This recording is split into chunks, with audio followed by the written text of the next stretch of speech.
Paano ma-delete o mawala ang mga na-block mo sa Facebook kung gusto mong malaman panoorin ang video open ang Facebook app. Pindutin ang tatlong linya sa taas. Pindutin ang setting icon.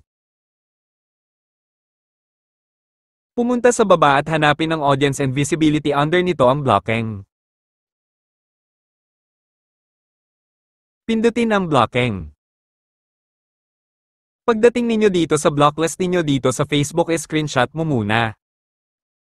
Pagkatapos mong ma-screenshot pindutin ang back arrow sa taas.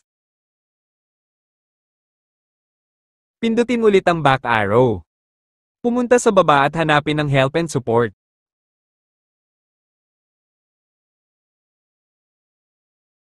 Pindutin ang help and support.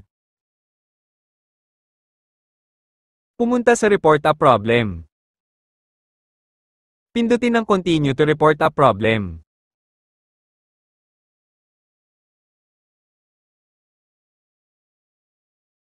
Pindutin ang include.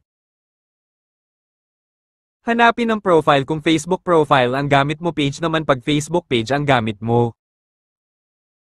Pindutin ang profile.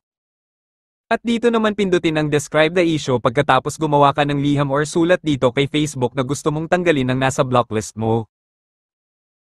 Pagkatapos mong malagay dito ang iyong sulat kay Facebook pindutin ang upload from phone para malagay mo dito yung na-screenshot mo na blocklist mo kanina. Pagdating dito sa inyong gallery hanapin mo yung na-screenshot mo na blocklisted.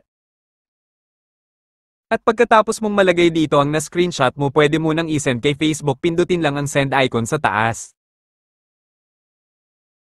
Paalala lang nagdepende pero nito kay Facebook kung tatanggalin niya ang nasa blocklist mo hindi lahat ay ma-approve ba niya.